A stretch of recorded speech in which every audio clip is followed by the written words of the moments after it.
Week 9 has come to a close, and we're here to break it down for you on an all-new episode of the American Huddle. Alongside college football analyst Andy Gresh, I'm Haley Outen. Andy, how exciting were all three finishes in conference play this past Saturday? I mean, it was a great weekend for the American. We're starting to see the competitiveness really come out, and we're starting to see some new teams jump into the top 25.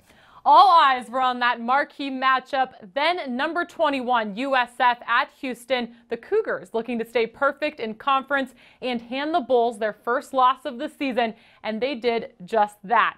A big reason why quarterback D'Eriq King, get this, 7 total touchdowns, 551 yards of total offense. Why is this offense connecting on all cylinders? Well, a lot of it is D'Eriq King himself, Haley. He's done a great job of throwing the football.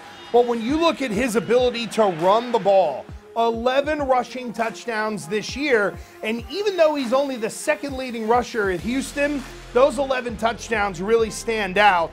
And then, of course, he's got some guys to throw the ball to. Marquez Stevenson, a wide receiver on the outside with 8 touchdowns. I also think, too, Haley, they've settled in on D'Eriq King. They know what he can do. They're now tailoring it to his skill set, and his ability to beat people with his legs is as good as anybody in America. USF head coach Charlie Strong, typically known for his defense, yet the Bulls gave up 57 points, which was the most in program history. Where are the holes in this defensive unit? Well, right now they're just giving up too many yards. And the way I look at it, Haley, it's much more on the back end than it is on the front end. Now, I think it's important to remember, too, the USF has played a pretty good schedule. They played some very tough teams, and they've been in some high-scoring games. Now, you could say the defense is a part of that. Turnovers and penalties have been an issue as well. So, Haley, I don't know if we can just say it's this spot on the defense necessarily. They have a lot to clean up, and the penalties and the self-inflicted wounds are a part of it.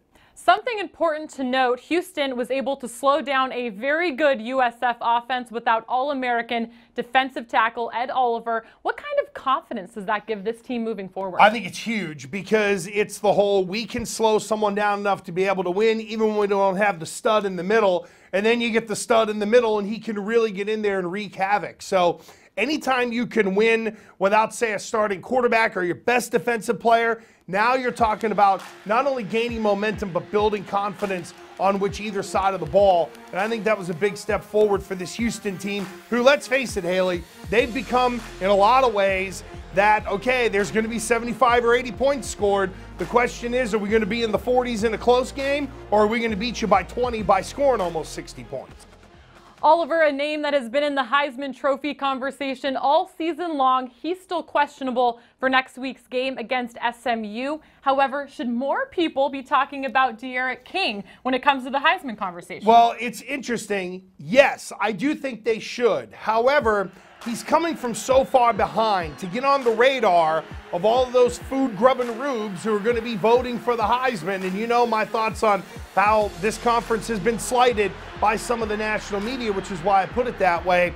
It's going to take for Houston to run the table and then be in the American Conference Championship game against, say, a UCF or USF, depending on how it all works out. But at the end of the day, he should get some run. And look, if you're going to put up 500 yards of offense and score 7 touchdowns, you're going to get on people's radars pretty quickly.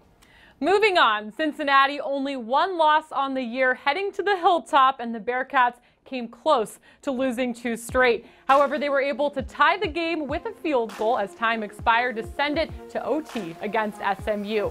The defense getting it done, returning an interception 86 yards for the touchdown to end it. How much maturity is this Cincinnati team showing in these late game situations? You know, Haley, it's pretty amazing because we know that Luke Fickell's only in his 2nd year there. And, you know, you look back to the game last year against Navy, they took their lumps. They gave up a ton of rushing yards. But I think this group has gotten better overall. I don't know if there's one group necessarily or one position group that necessarily stands out on this Cincinnati defense. But I will say this, they're making big plays on both sides of the ball. And a lot like Temple, when you can get those non-offensive touchdowns, now you're talking about being able to do something special. Cincinnati has shown a lot of poise. They got to keep that rolling to really make a statement here this year in the American. We saw him right there, James Wiggins returning that interception for a touchdown, the Americans' Defensive Player of the Week. And Cincinnati will head back home next week to host Navy.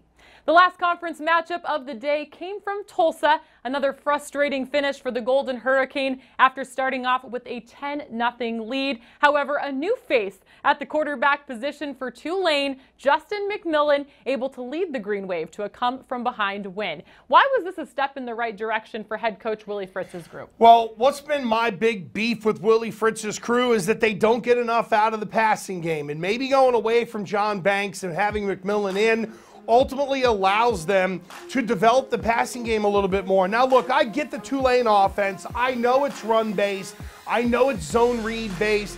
And I know that in Willie Fritz's world, if they could throw it 20 times and run it 50, that's the best way for them to go. But in modern-day college football, you have to have the ability to kind of break glass in case of emergency, regardless of your offense. Put a quarterback on the field, spread it out, and throw the football. So I think with a young guy in there, Haley, gives them the opportunity to be able to do that and to sort of build that part of the offense to make Tulane that much more dangerous.